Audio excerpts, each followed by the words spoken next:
तो आज जो चैप्टर हम कवर करने जा रहे हैं वो आपकी मैक्रो इकोनॉमिक्स बुक का बहुत ही इंपॉर्टेंट चैप्टर है, aggregate demand and aggregate supply, यानी कि समग्र मांग और समग्र पूर्ति। और इसके साथ साथ इसके रिलेटेड क्या कॉन्सेप्ट्स हैं, क्या क्या अवधारणाएं हैं जो इससे जुड़ी हुई हैं, ये भी हम समझेंगे। बहुत ही इजी चैप्टर है, आसानी से आपको समझ में आ जाएगा। तो चलिए शुरू करते हैं।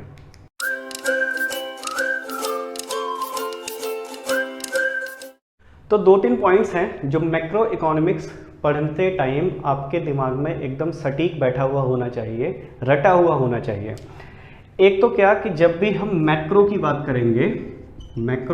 करेंगे तो वो पूरा समग्र है, समग्र यानी कि पूरे समूह का है, ग्रुप का है, यानी कि पूरे नेशनल का है, एक तरह से पूरे इंडिया का है, किसी एक इंडिविजुअल आदमी का नहीं है, किसी एक इंडिविजुअल फर्म का नहीं है, ये पूरे इंडिया का है। जहां पर भी मैक्रो की चर्चा होगी, यानी कि मैक्रो इकोनॉमिक्स बुक में पूरे इंडिया से रिलेटेड मुद्दे ही कवर किए गए हैं। तो उसी से ही जुड़ा हुआ है एग्रीगेट डिमांड भी।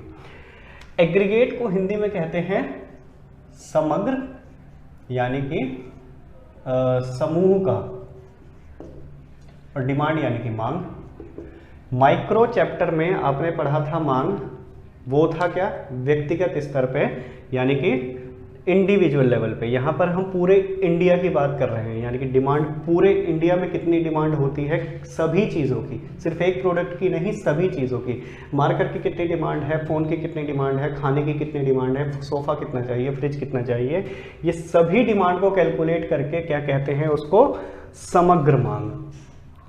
तो समग्र मांग जो कॉन्सेप्ट है वो बहुत ही सीधे शब्दों में सिर्फ यही है कि एक साल में, एक लेखा वर्ष में, एक फाइनेंशियल ईयर में कितने सामान, कितने रुपयों का सामान भारत की जनता खरीदती है या खरीदेगी, उसकी योजना बना रही है, उसको कहते हैं एग्रीगेट डिमांड। बहुत ही आसान शब्दों में यही परिभाषा है इसकी। तो अब पढ़ते हैं धीरे धीरे करके, एक एक पॉइंट करके। आपकी बुक के हिसाब से क्या है, aggregate word indicates total market. Individual को इंडिकेट नहीं करता, ये टोटल को इंडिकेट करता है, यानी कि जितने भी प्रोडक्ट हैं और एक देश में जितने भी लोग हैं वो सभी मिलकर जितनी डिमांड करेंगे वो क्या है, एग्रीगेट डिमांड है। It is measured for a financial year. Financial year आपको पता है अप्रैल से लेके मार्च तक, तो जितना भी एक साल में जितनी डिमांड की जाएगी वो क्या कहलाती है, एग्रीगेट डिमांड कहलाती है। AD is always expressed as wish to spend और प्लान टू स्पेंड। आने वाले एक साल में, अभी मान लेते हैं हम, जैसे बात करें कौन सा चल रहा है फाइनेंशियल ईयर, 21-22। तो 21-22 में भारत की जनता कितना सामान खरीदेगी, कितने फ़ोन चाहिए उसको, कितना गेहूं चाहिए, कितना चावल चाहिए, कितना मार्कर चाहिए, कितने वाइट बोर्ड चाहिए, ये जितने भी टोटल क्वांटिटीज़ होंगी वो क्या है, एग्रीगेट डिमांड है। अब एक चीज़ ध्यान रखना कि ये तो हो गया कि क्या विश कर रहा है, एक साल में कितने का प्लान बना रहा है भारत की, इतने की डिमांड भारत में होनी चाहिए। तो इसको हम एक तो क्वांटिटी में मेजर नहीं कर सकते, बहुत मुश्किल काम है कि 3 करोड़ फ़ोन बना दो, 2 करोड़ मार्कर बना दो, ये क्वांटिटी में मेजर कर पाना बहुत ही मुश्किल है। इसको हमेशा मेजर किया जाता है मनी में, पैसों में, यानी कि भारत में कितने रुपए खर्च किए जाएंगे सभी प्रोडक्ट्स पे। ये हम कह सकते हैं आसान भाषा में कि एग्रीगेट डिमांड जो है क्या है, कितना पैसा पूरे साल में खर्च किया जाएगा सभी प्रोडक्ट्स पे, उसको हम कहते हैं एग्रीगेट डिमांड। ठीक है, क्लियर है। It is measured not as sum of total quantities. Total quantities में मेजर नहीं किया जाता है। It is always measured in terms of expenditure on goods and services. तो एक साल में जितनी भी वस्तुओं और सेवाओं पे हम योजना बना रहे हैं पैसा खर्च करने के, कि कितना पैसा इस पर खर्च किया जाएगा, वो क्या होता है, एग्रीगेट डिमांड होता है, यानी कि समग्र मांग होती है। ठीक है, अब कुछ कंपोनेंट्स हैं समग्र मांग के, यानी कि समग्र मांग निकालेंगे कैसे, एक साल में निकालेंगे कैसे। हर साल आपको पता है बजट पेश होता है ना, फरवरी में, 1 फरवरी को। तो बजट में क्या बताते हैं कि एक साल में हम कितना पैसा खर्च करेंगे, इतना इस डिपार्टमेंट को दिया, इतना इस डिपार्टमेंट को दिया, वो क्या है, एक तरह की एग्रीगेट डिमांड ही है।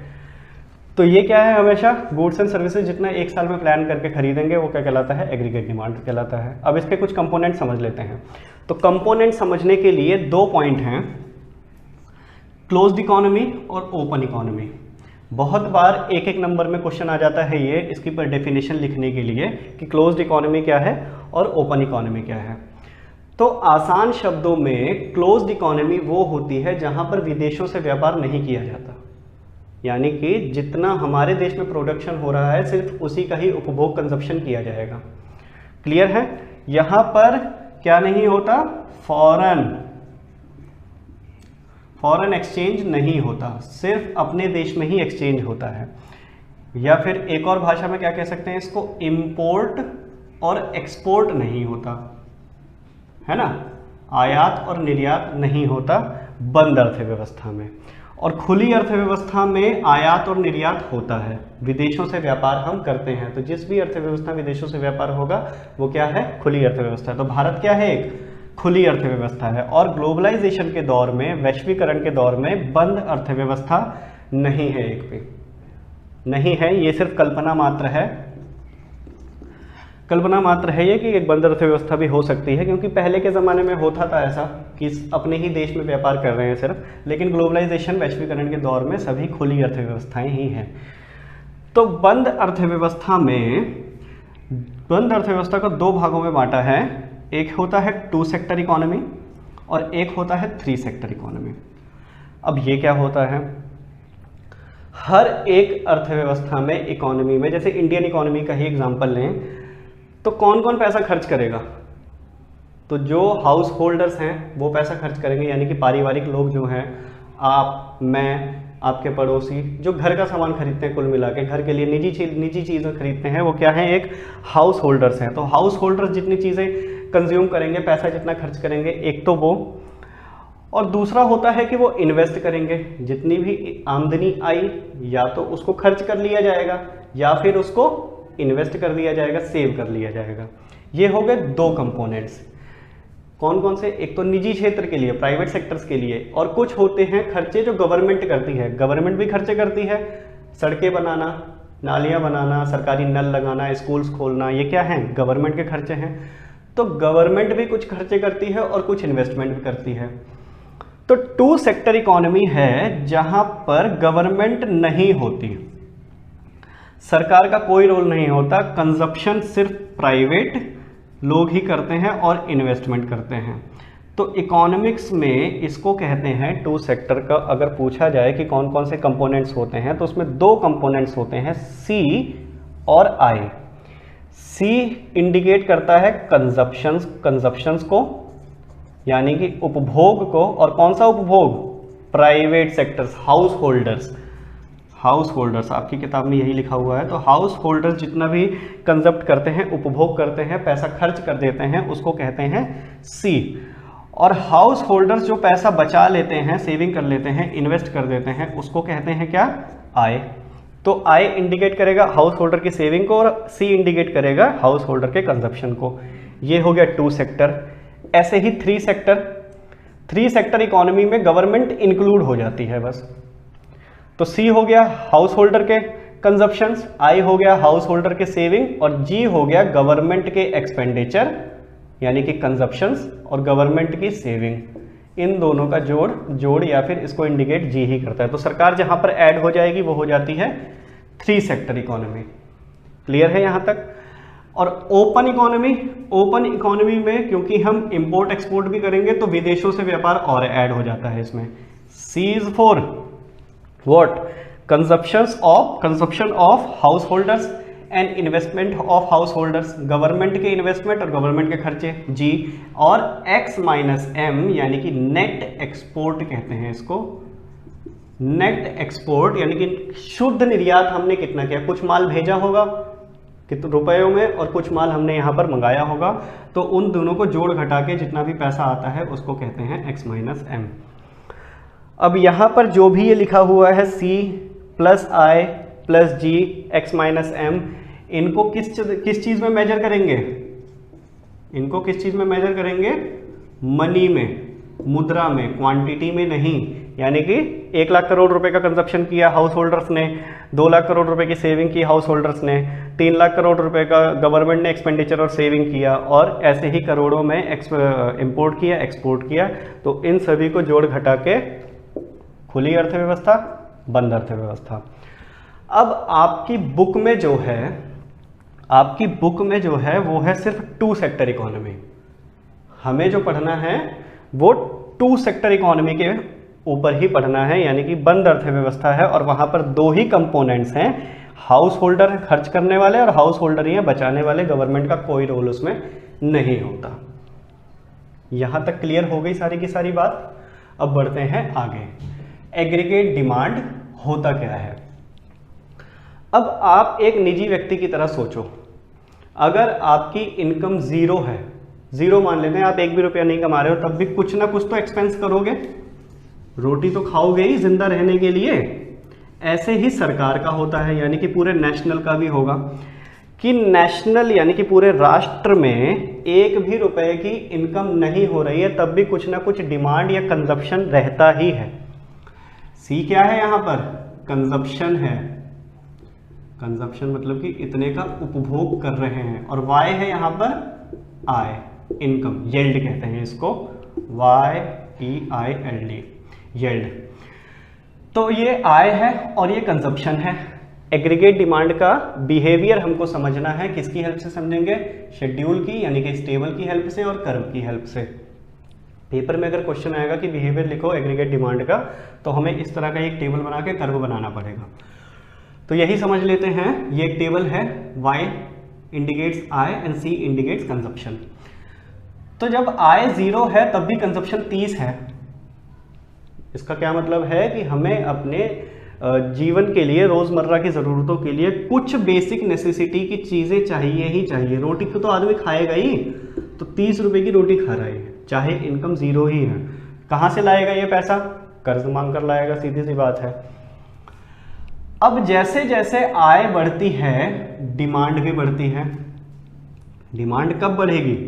यहां पर हम बात कर रहे हैं किसकी बात कर रहे हैं? हम पूरी समग्र की बात कर रहे हैं, समग्र की बात कर रहे हैं। तो समग्र डिमांड कब बढ़ेगी? जब सबकी इनकम बढ़ेगी, है ना।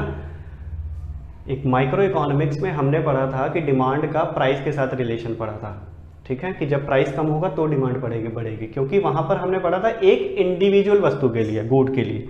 यहाँ पर हम पूरे समग्र की बात कर रहे हैं, उसमें सब चीज़ इंक्लूड है, फ़ोन भी इंक्लूड है, और उसमें मार्कर भी इंक्लूड है, उसमें प्लास्टिक का टब भी इंक्लूड है, हर चीज़ इंक्लूड है इसमें। तो जब हम एग्रीगेट की बात कर रहे हैं तो कब बढ़ेगी एग्रीगेट डिमांड? जब हमारी इनकम बढ़ेगी। क्लियर है? तो एग्रीगेट डिमांड का इनकम के साथ क्या रहता है? पॉजिटिव रिलेशन रहता है, कि जब ये ऊपर जाएगा, जब ये आय ऊपर जाएगी तो एग्रीगेट डिमांड भी ऊपर जाएगी। और ये वाइसा वर्सा काम करता है। वाइसा वर्सा काम कैसे करेगा? कि दोनों एक दूसरे से जुड़े हुए हैं। जब कंजप्शन बढ़ेगा तो इनकम बढ़ेगी, जब लोग खरीदना शुरू करेंगे तो हमारा खरीदना दूसरे की आय है। हम जितना ज़्यादा खरीदेंगे, प्रोड्यूसर उतना ज़्यादा ही क्या करेगा? प्रोड्यूस करेगा, और उतना ज़्यादा ही फिर मार्केट में बेचेगा भी, और जितना ज़्यादा बेचेगा उतनी ज़्यादा इनकम आएगी।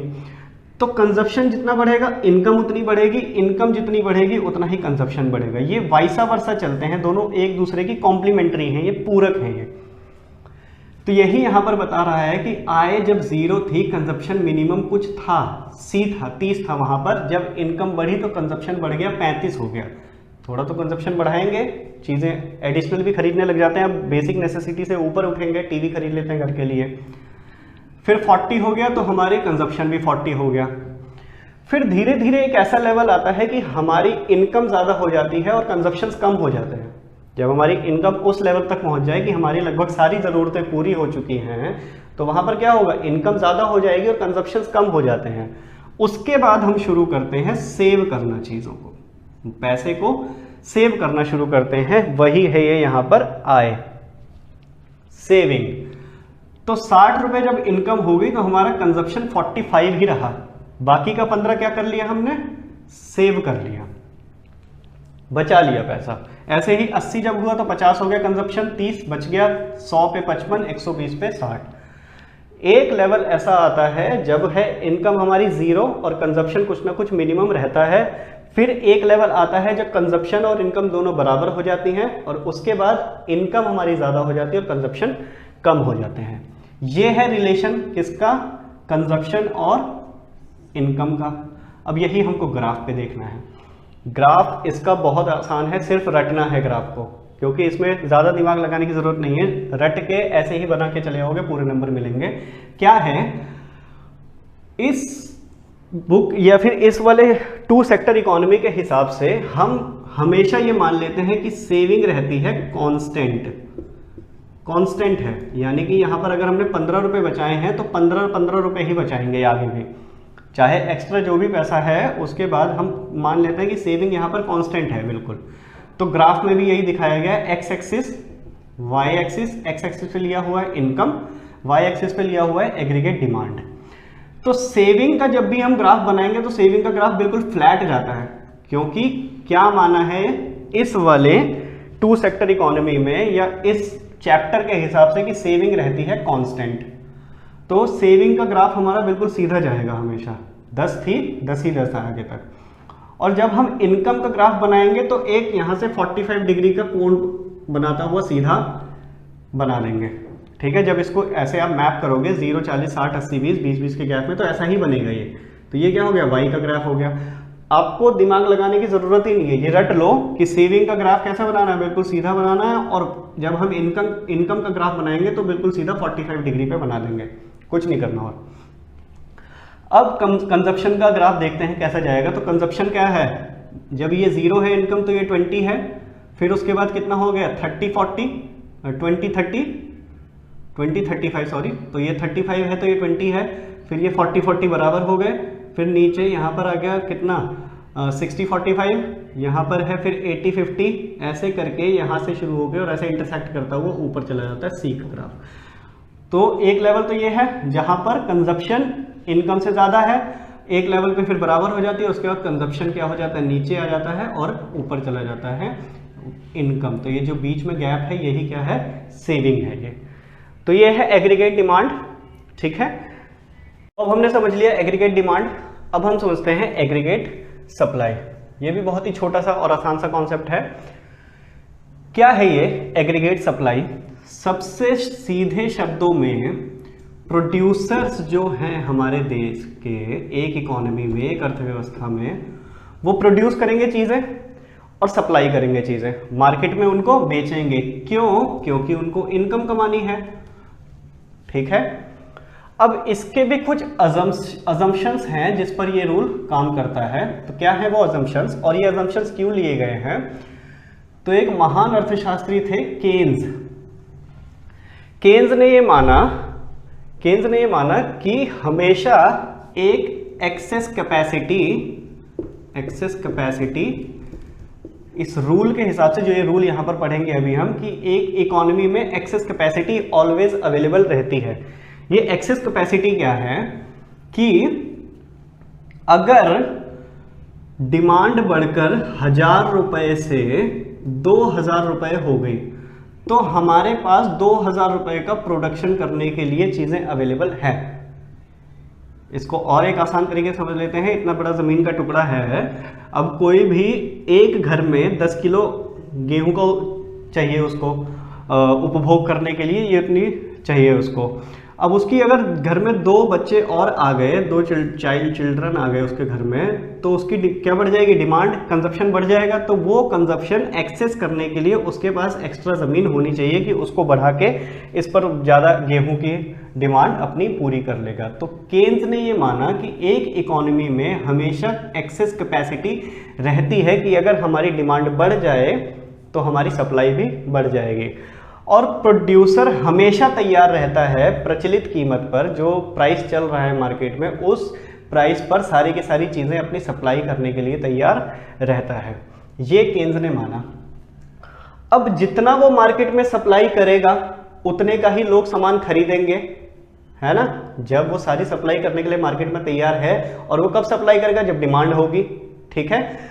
तो जब डिमांड है मार्केट में और वो सप्लाई भी करने के लिए तैयार है, तो जितनी भी वो सप्लाई करेगा या जितने का उसने सामान बेचा वो क्या है, उसकी इनकम है, तो हम उसी पैसे को नेशनल इनकम मान सकते हैं, पूरे राष्ट्र की वही आय होगी।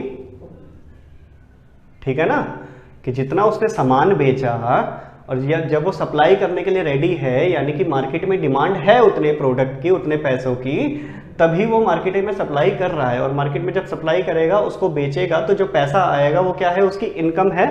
हम ये मान सकते हैं कि जितने का भी सामान ये प्रोड्यूसर्स ने बेचा वो सब क्या है, देश की इनकम है। तो जैसे जैसे सप्लाई इंक्रीज होगी, इनकम भी उसी प्रोपोर्शन में इंक्रीज होती है। अब इसको पढ़ लेते हैं जल्दी से, क्या है लिखा हुआ कि एग्रीगेट सप्लाई क्या है। Aggregate supply shows that the producers in the economy are ready to supply all that they wish to produce. जो भी वो विश करते हैं प्रोड्यूस करने का, जो भी उनकी इच्छा है, वो पूरा का पूरा सप्लाई करने के लिए तैयार है वो। एज सेम ये भी क्या है, प्लानिंग पे काम करता है। ठीक है, यानी कि एक लेखा वर्ष में जो जितना भी प्रोड्यूसर सामान बेचने के लिए तैयार हैं, वो क्या है, एग्रीगेट सप्लाई है। It is assumed that there is excess capacity is available in the economy. Keynes ने माना है कि एक्सेस कैपेसिटी अवेलेबल है हमेशा इकोनॉमी में, कि जैसे डिमांड बढ़ेगी वैसे ही सप्लाई भी बढ़ जाएगी। तो एग्रीगेट सप्लाई को कैसे जाएगा, इसका कर्व, ये शेड्यूल ये बनाया है, इसका शेड्यूल Y फॉर यील्ड यानी कि I and AS is for aggregate supply. तो जैसे जैसे सप्लाई इंक्रीज होगी वैसे वैसे आय भी इंक्रीज होगी, और जैसे जैसे इनकम इंक्रीज होगी वैसे वैसे सप्लाई भी इंक्रीज होगी। इन दोनों के बीच में क्या है, पॉजिटिव रिलेशन है। तो जीरो जब इनकम है, तो जीरो इनकम है ही इस वजह से क्योंकि सप्लाई कुछ भी नहीं कर रहे, प्रोडक्शन ही नहीं कर रहे किसी भी चीज का, तो कहां से सप्लाई होगी। तो जीरो पे जीरो रहता है, 20 पे 20, 40, 60, 80, 100। जिस प्रोपोर्शन में सप्लाई बढ़ेगी उसी प्रोपोर्शन में इनकम भी इंक्रीज होती है। इस वजह से ही इनकम का ग्राफ हमेशा 45 डिग्री पे बिल्कुल सीधा जाता है। X axis, Y axis zero. Aggregate demand में भी बताया था ना कि हम हमेशा एज्यूम कर लेते हैं कि जब भी हम इनकम का ग्राफ बनाएंगे वो बिल्कुल सीधा जीरो से निकलता 45 डिग्री पे चला जाएगा। यहाँ पर ले लिया क्या, एग्रीगेट सप्लाई, और यहाँ पर ले लिया, सॉरी यहाँ पर ले लेते हैं इनकम, यहाँ पर ले लेते हैं एग्रीगेट सप्लाई। क्लियर है, एग्रीगेट सप्लाई या फिर आय का ग्राफ कैसा जाएगा, 45 डिग्री बिल्कुल सीधा। ये है एग्रीगेट सप्लाई और एग्रीगेट डिमांड। अब इसमें 2-3 टॉपिक और रह गए हैं, वो हम कवर करेंगे नेक्स्ट वीडियो में। तो मिलते हैं हम नेक्स्ट वीडियो में, तब तक ध्यान रखिए अपना और बने रहिए हमारे चैनल के साथ।